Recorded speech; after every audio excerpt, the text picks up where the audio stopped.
네, 우리 18절에서 19절 보겠습니다. 16번째 설교입니다. 골로새서 1장 18절에서 19절만 보겠습니다.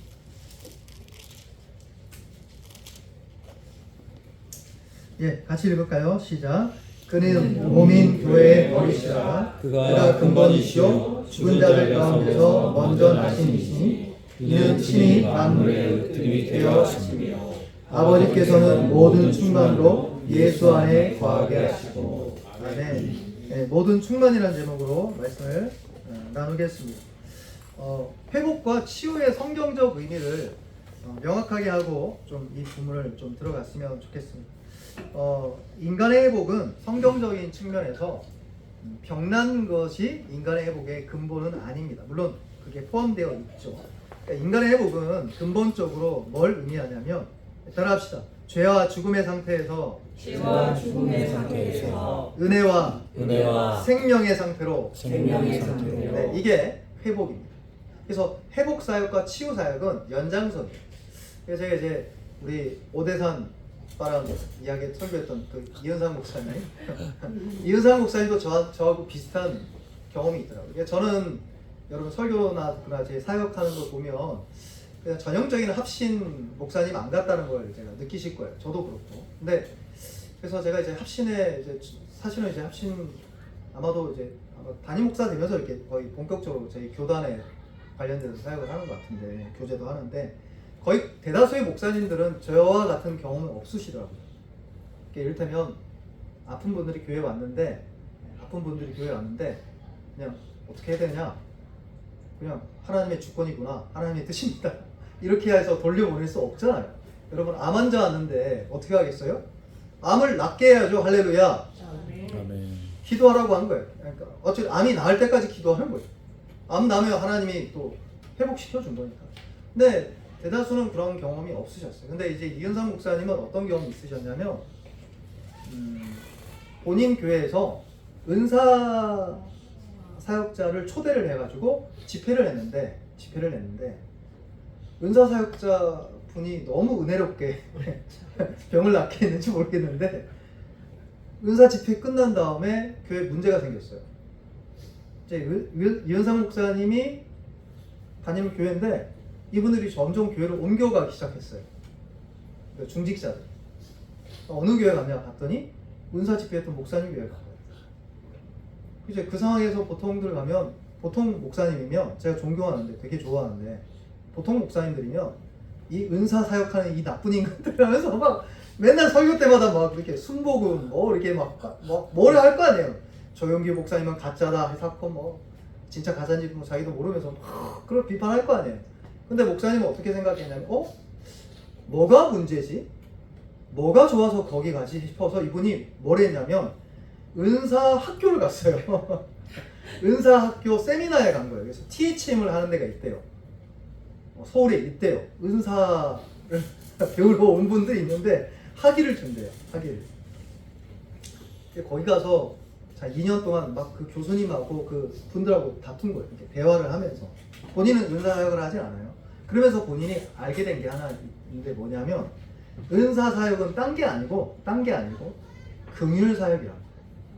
따라합시다. 긍휼히 여기자. 그러니까 아픈 분들, 병자, 마약 환자들 막 왔는데 우리 안에 어떤 게 있어야 되냐면, 하나님이 저분을 낫게 하기 위해서 뭘 하시냐, 먼저 그분들을 위해서 불쌍히 여기는 사람이 생겨요. 이 사람이 저 사람만 보면 내가 기도해주고 싶어. 할렐루야. 그 마음을 왜 주셨냐? 그 사람 낫게 해주려고 여러분에게 준 거예요. 그 마음. 그래서 그 목사님 정확히 이해하시다. 제가 느낄 때도 은사 사역은 딴 게 아니고 긍휼 사역이에요. 암 환자들, 아픈 분들 왔는데 이거 어떻게 할 수 없잖아요. 하나님이 그 마음을 주신 거예요. 그래서 내가 능력도 없지만 손을 얹고 기도하는 거예요. 그래서 얹고 기도하는 가운데 그 사랑의 마음이 녹아져서 성령님께서 역사하셔서 저분이 기도해주면 낫겠다는 믿음과 합해져서 갑자기 나은 거예요. 그게 이제 치유와 회복의 일환입니다. 그런데 그 은사 자체가 성경이 말하는 회복과 치유의 근본적인 코어는 아니에요. 그건 좀 이해할 필요가 있습니다. 그럼 성경이 말하는 진짜 치유와 회복은 뭐냐? 아까 이야기한 것처럼 죄와 죽음의 상태에서 은혜와 생명의 상태로 변화되는 것이다 라는 것입니다. 근데 주목할 것은 인간 스스로가 치유가 안 돼요. 만약 여러분 스스로가 치유가 됐으면 이러고 있지 않죠.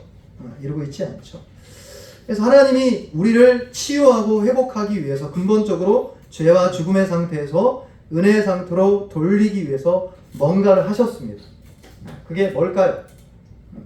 예수님을 이 땅에 보내셔서 저와 여러분 안에 있는 이 죄 문제를 치유하시고 회복한 겁니다. 그러기 위해서 예수님이 정당한 대가를 치른 겁니다. 그 대가가 성경에는 속량이라고 표현합니다. 14절 한번 보시죠. 14절. 가까운 부분은 14절. 여러분이 좀 읽어주세요. 시작.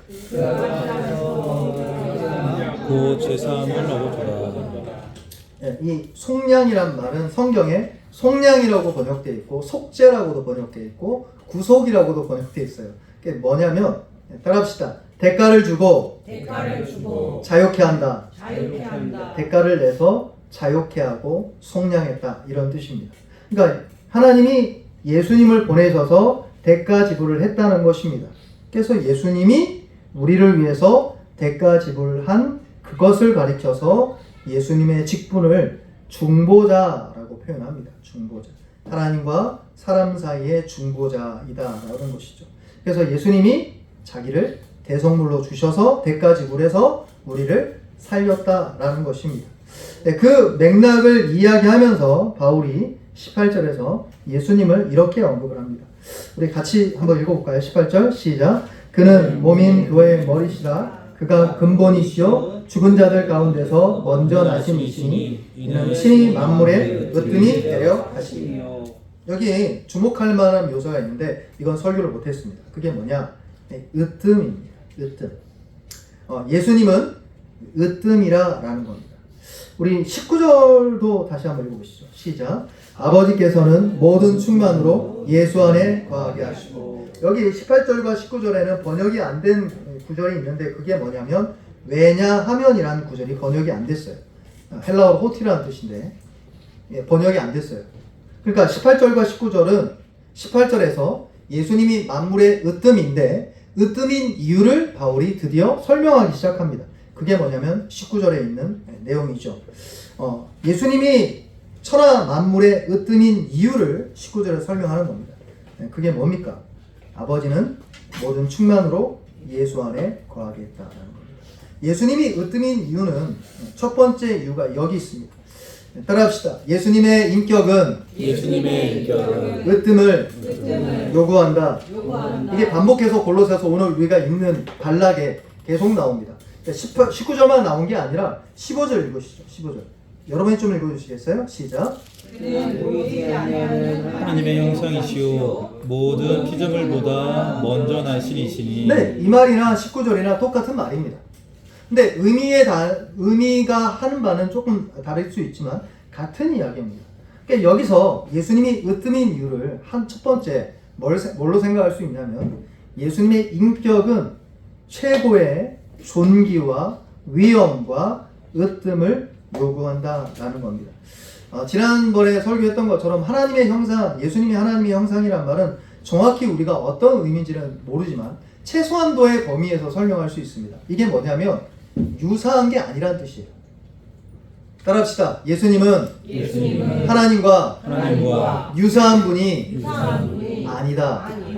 이건 최소한도로 설명할 수 있어요. 그러니까 유사한 게 아니래요. 비슷한 게 아니라 예를 들어서 이건 뭐 제한적인 예지만 여러분이 도장을 찍으면 어떻게 돼요? 도장 새기잖아요. 도장을 새겨서 이렇게 도장을 딱 눌러서 찍었어요. 그럼 뭐가 나올까요?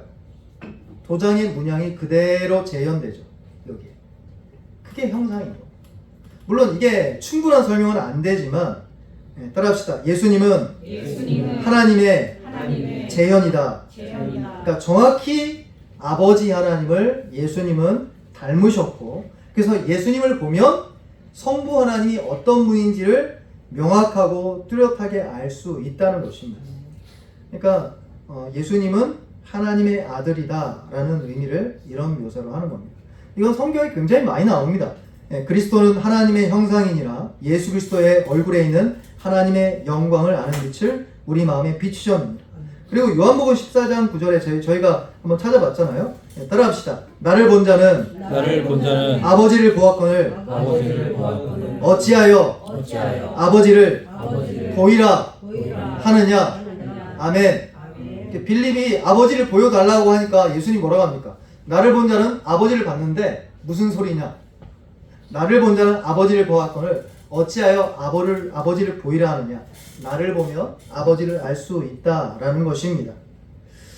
성경은 예수님이 하나님의 형상이라는 말을 통해서 예수님이 하나님과 똑같은 분이시고 그분을 통해서 하나님을 알 수 있다라고 성경은 설명하고 있는 것입니다.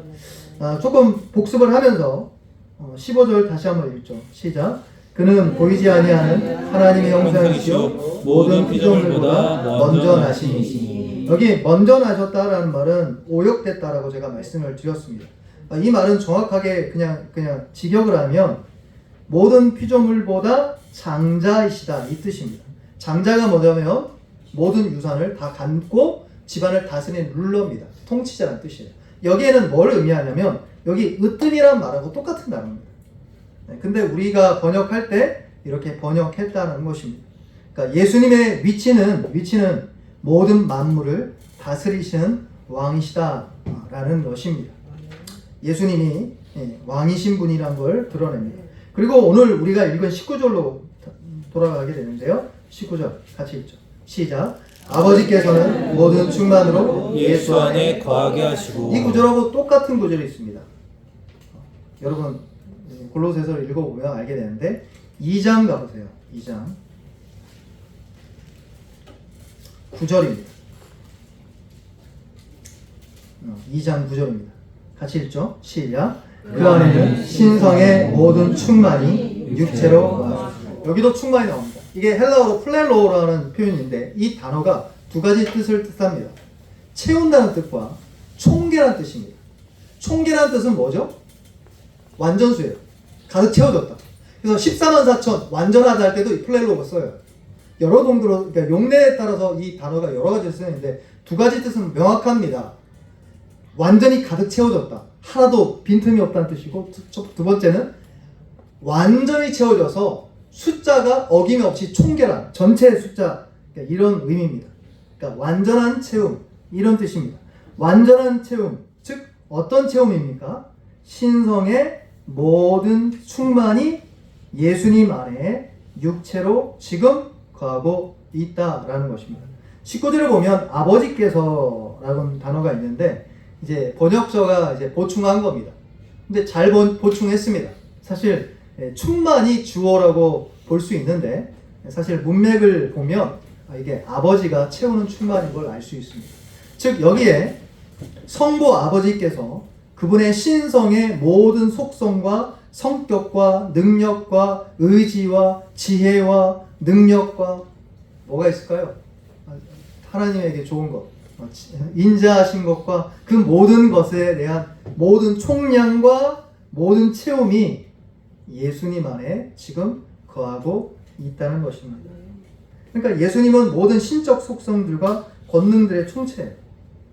여러분이 성경을 읽으면서 예수님에 대해서 아리송하게 느껴질 때가 많습니다. 어떨죠? 이단들은 거의 여기서 생겨요.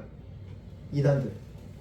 예수님은 한 분이시지만, 하나님의 아들로 한 분이시지만 예수님 안에는 신성과 인성이 함께 있어요.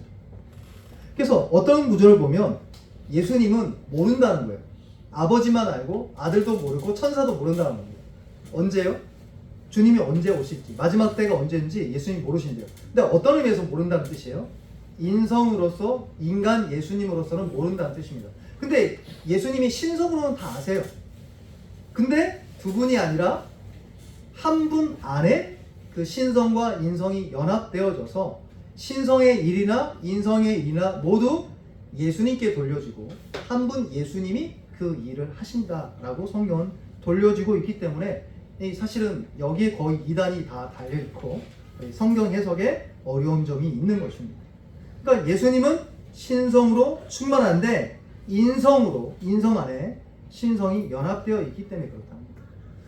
그래서 여기 19절에 보면 아버지께서는 모든 충만으로 예수 안에 거한다는 말은 예수님 안에, 예수님의 인격 안에 하나님의 모든 신성의 속성들과 권능의 총체가 여기 모든 충만으로 가득히 거하고 있는 하나님의 아들이시라라는 것입니다. 히브리서 1장 5절 한번 보시죠. 히브리서 1장 5절 살펴보시죠.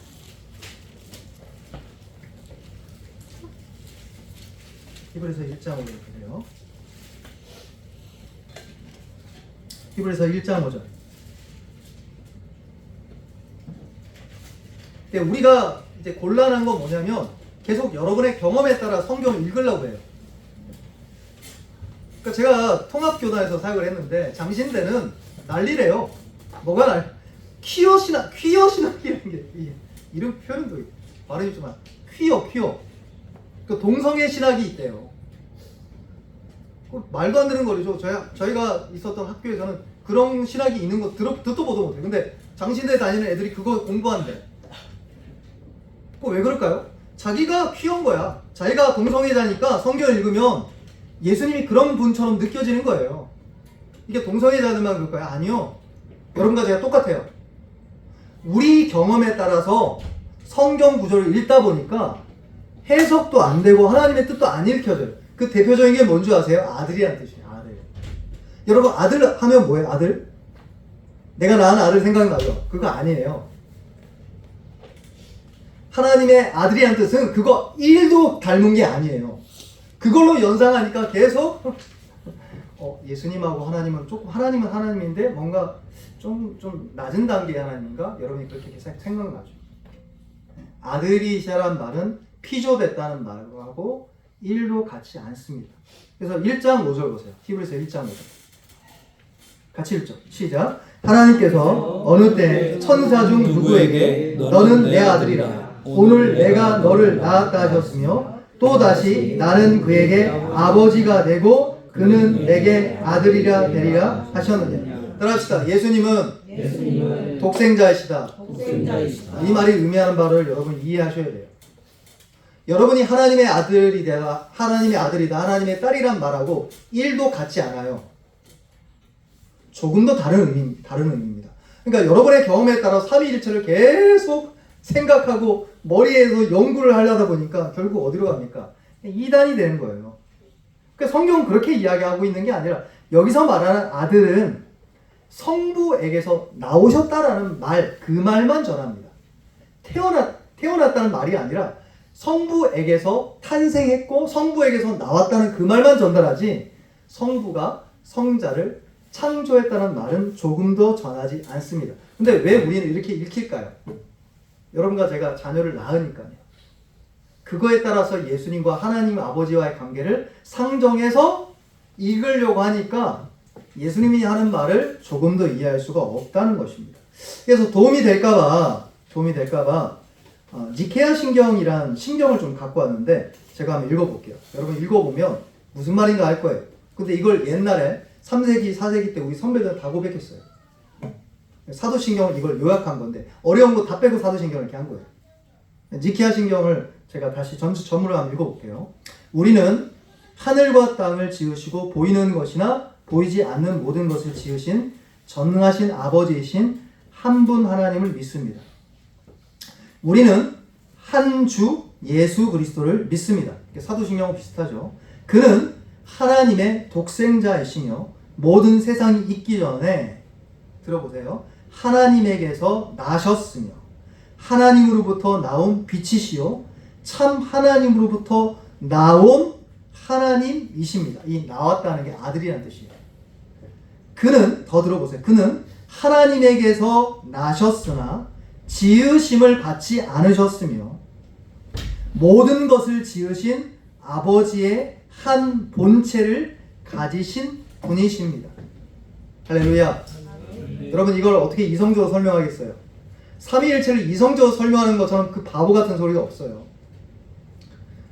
여러분과 제가 믿는 바 거의 대다수의 중요한 진리, 여러분이 천국 가는 진리는요 이성으로 해결이 안 돼요. 경험으로 해결이 안 되고. 그래서 믿음으로 해결됩니다.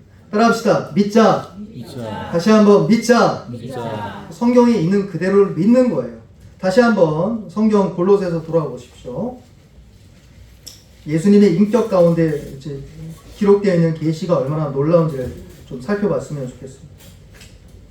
19절 다시 한번 보시죠. 19절 시작. 아버지께서는 모든 충만으로 예수 안에 거하게 하시고. 사실 이 구절이 담는 의미가 무엇인지를 우리가 천국 가서도 다 살펴봐야 될 거예요. 아마도 모를 겁니다. 어떤 의미인지. 아버지의 모든 신성과 그분의 속성과 그분의 능력의 모든 것, 총계가 예수 아들 안에 다 있는 거예요. 할렐루야. 아버지에게서 나오신 아들 하나님, 하나님에게서 나오신 참된 하나님. 근데 한 분 하나님 안에 그 일이 이루어졌다는 것입니다. 그것이 어떤 의미인지는 정확히 모르지만 여기에 우리는 찬양과 믿음의 경배가 있는 것입니다. 만약에 하나님을 여러분이 다 분석하고 경험할 수 있다면 그분은 하나님이 아닐 것입니다. 여러분이 상상을 다 해서 이분이 이런 분이겠지라고 여러분이 상상되는 하나님이라면 그분은 하나님이 아닐 거예요. 상상할 수도 없고 생각할 수도 없고 내가 경험할 수 없는 그 하나님이 예수님 안에 계시되어 있고 우리는 그 예수님이 아버지의 모든 충만히 거하고 있는 하나님의 아들이심을 으뜸을 드리며 믿음을 드리며 고백하는 줄 믿습니다. 그것이 예수님이 으뜸이라는 첫 번째 이유입니다. 두 번째, 예수님이 18절에 천하 만물의 으뜸이라는 이유는 여기에 있는데요. 16절, 17절에 있습니다. 지난번에 좀 잠깐 살펴봤는데 다시 한번 읽죠.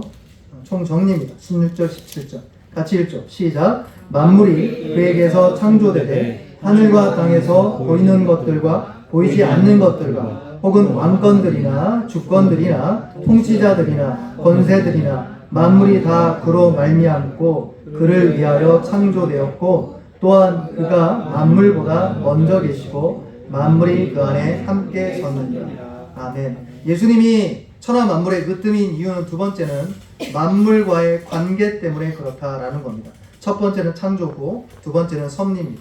여기 만물이 여기 보면 하늘에 보이는 것이나 보이지 않는 것들 모두가 예수님이 직접 창조했다는 겁니다.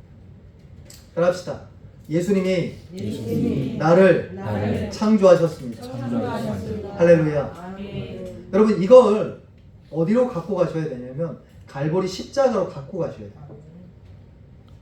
갈보리 십자가에 지금 여러분을 위해서 숨을 헐떡이면서 6시간 동안 보배로운 피를 흘리시는 연약한 인간 예수님 안에 하나님의 아들의 영광을 보실 수 있으셔야 돼요.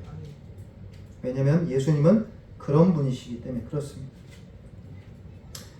두 번째 우리가 살펴볼 부분은 여기 보면 17절입니다. 17절 다시 한번 읽죠. 시작. 또한 그가 만물보다 먼저 계시고 만물이 그 안에 함께 섰느니라. 여기 만물이 함께 섰다라는 말에 대해서 잠깐 언급했었는데요. 이걸 좀 이제 두 가지로 설명할 수 있는데 따라합시다. 응집되다, 결합되다. 뭐가요? 만물이 예수님 안에서 함께 응집되고 결합된다는 겁니다. 그래서 창조과학이라는 것이 나올 수 있는 이유도 예수님이 그 모든 만물의 질서와 결합을 유지시키고 있고 결합시키고 있고 의미를 부여해 주고 있기 때문에 그렇다는 것이죠. 온 우주의 질서는 한 분 때문인데 바로 이 예수님 때문이다 라는 말이 포함되어 있는 것입니다. 만물이 예수님 안에 응집되고 결합되고 통합되고 결집되어 있다라는 것입니다. 이것이 성경의 대답인 것입니다.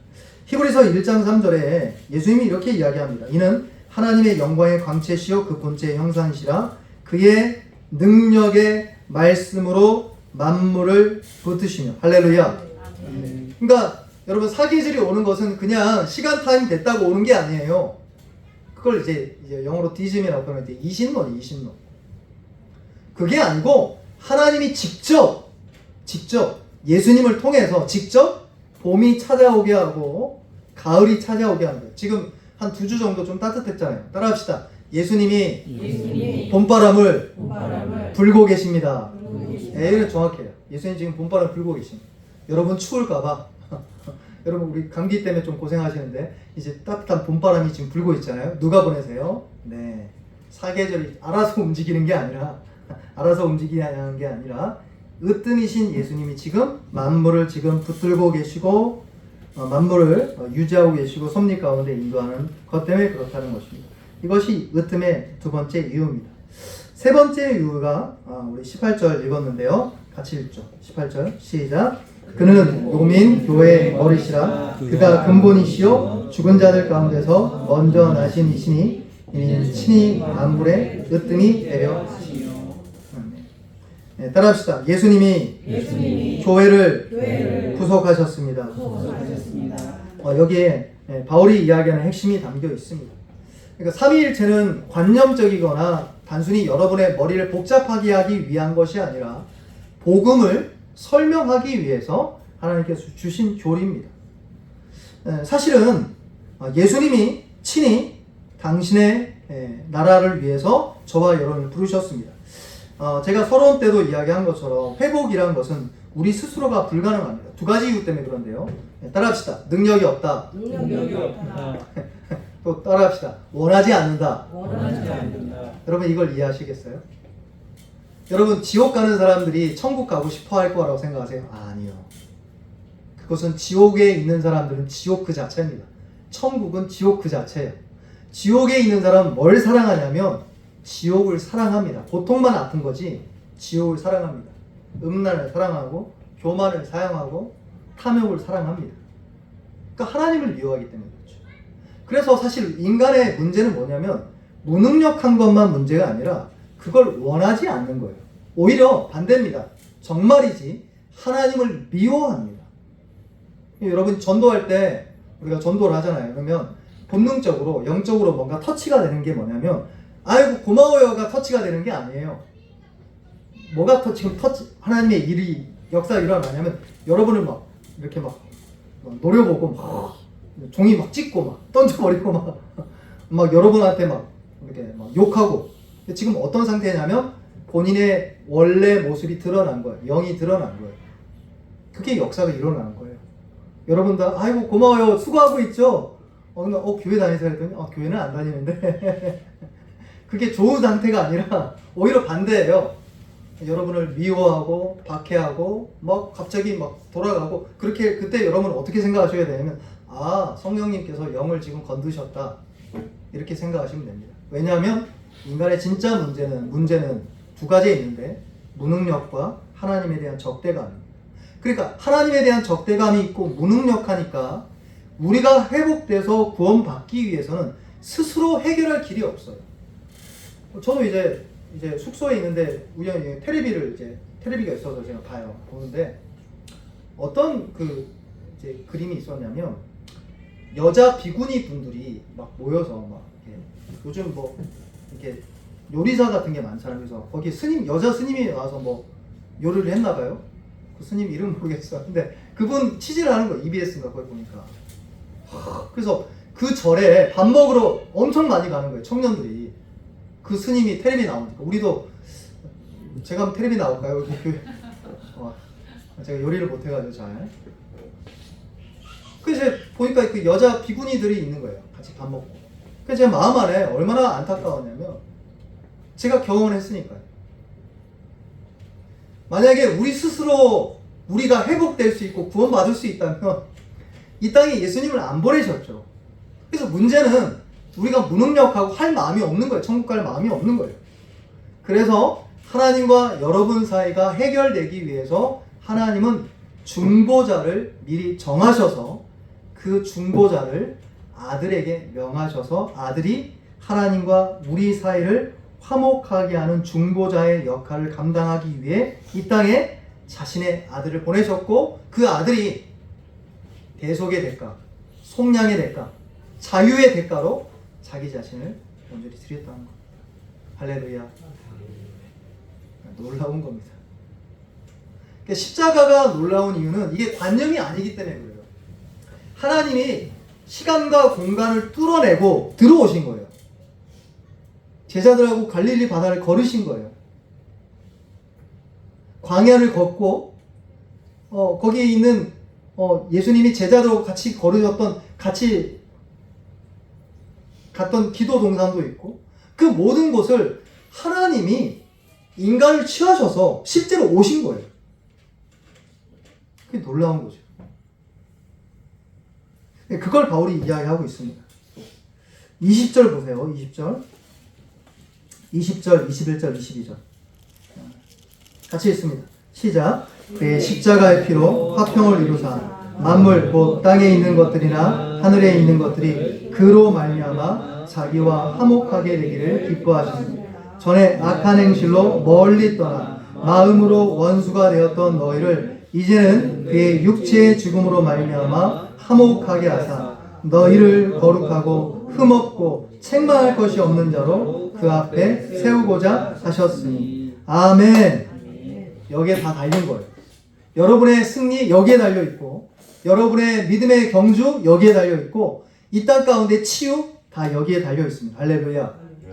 우리가 해야 될 것은 딱 한 가지밖에 없어요. 바로 이 분을 믿고 붙잡고 인내하고 굳세게 따르는 길 외에는 없는 거예요.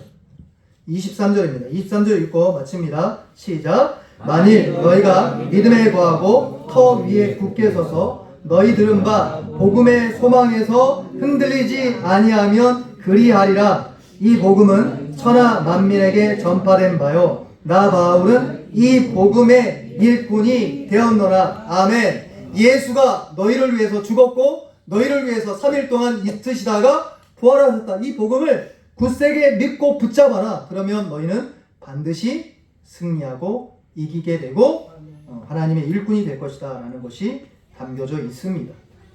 그럼 모든 충만이신 예수님을 붙잡는 저와 여러분 되기를 예수님으로 축복합니다. 그런 승리가 있을 것입니다. 우리 함께 통성으로 기도했으면 좋겠습니다.